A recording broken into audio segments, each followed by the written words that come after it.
Counter productive হতে চলেছে যুবসাথী। কেন? 84 লক্ষ আবেদন করেছে, বাজেট প্রভিশন ছিল, এদের ভাবনা ছিল 20-22 লক্ষ। যুবসাথীর টাকা ঢুকে গেছে তো, সব বলছি 20-22 লক্ষ অ্যাপ্লিকেশন হবে, 1,000-5 কোটি টাকা লাগবে। অ্যাপ্লিকেশন খোলার পর 84 লক্ষ অ্যাপ্লিকেশন হলো। আমরা চ্যালেঞ্জ করেছিলাম যে 84, কারণ এখনো তার ডেটা এন্ট্রি হয়নি। 65 লক্ষ যে ব্লকে ব্লকে জমা পড়েছে তার ডেটা এন্ট্রি পর্যন্ত হয়নি। মাননীয় ঘোষণা করে দিয়েছেন ধর্মতলার মঞ্চ থেকে। 19 লক্ষ অনলাইনে অ্যাপ্লিকেশন ছিল, সেই 19 লক্ষ অনলাইন অ্যাপ্লিকেশন থেকে 10,000 লোকের কাছে যুবসাথীর টাকা পাঠানো হয়েছে। এটা আপনি কনফিডেন্ট? বলছি আমি তো, খবর এটা, ব্রেকিং নিউজ। 10,000 আজকে 10 লক্ষ লোকের ঝাড়াই বাছাই করে এবং কোনো রকম ভেরিফিকেশন না করে, মানে ময়ূক রঞ্জন ঘোষ স্বনামধন্য সাংবাদিক, আপনি যদি অনলাইনে অ্যাপ্লিকেশন করে দিয়েছেন যুবসাথী, আর ওই 10 লাখের মধ্যে র্যান্ডমাইজেশন আপনি যদি পড়ে গিয়ে থাকেন, আজকে আমরা 1,500 টাকা ঢুকে যেতে পারতো, কিন্তু শুনলাম আজকেও 10 লক্ষ টাকা পাঠাতে পারছে না, এবং এই 10 লক্ষের বেশি টাকা আপাতত দিতেও পারবে না শুনছি। এবং যুবসাথী ব্যাকফায়ার করতে বাধ্য, তার কারণ 84 লক্ষ মানুষকে এরা টাকা দিতে পারবে না। 15,000 কোটি টাকা, প্রায় 1,500-2,000 কোটি টাকা মাসে আগামী 3-4 মাস আর দেওয়ার ক্ষমতা নেই।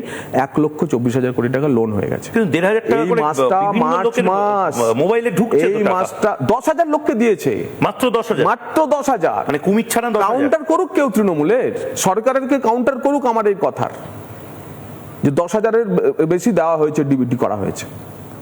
যেহেতু মুখ্যমন্ত্রী ঘোষণা করে দিয়েছিলেন সেটা করার জন্য 84 লক্ষ লোককে দিক। আমরা তো বলেছিলাম ভোট ঘোষণার আগে 84 লক্ষ লোককে দিয়ে দিক। যদি 10 লাখকেও দিয়ে দিতে পারে কোনো লাভ হবে না, কারণ যুবকরা বলছে যে রাজমিস্ত্রির রোজের মূল্য হচ্ছে 500 টাকা, রাজমিস্ত্রির জোগাড়ের 300 টাকা, মুনিশমানদের যারা জমিতে যারা কাজ করে তাদের 250 থেকে 300 টাকা, আর শিক্ষিত বেকার তার হচ্ছে 50 টাকা। আমি রাজমিস্ত্রি, আমি আমার ছেলেকে শেখাচ্ছি, পড়াশোনা করাচ্ছি, গ্র্যাজুয়েট হবে, যাতে আর মানে যাতে তাকে আর রাজমিস্ত্রির কাজ করতে না হয়। না, সে যখন শিক্ষিত হলো একবারও বলছে না যে রাজমিস্ত্রির কাজটা বন্ধ করে দাও, তুমি রাজমিস্ত্রির কাজ করো প্লাস তোমার সাথে 1,500 টাকা দিচ্ছি, তুমি হয়তো প্রাইভেট টিউশনই করো, তারপরেও 1,500 টাকা করে পাচ্ছে, মানে 1,500 টাকা একটা গিফট দিচ্ছে সরকার। তো তাটাকে কি করে কমব্যাট করবেন? আপনি তো মমতা বন্দ্যোপাধ্যায়ের ব্যর্থতার কথাটাই বললেন।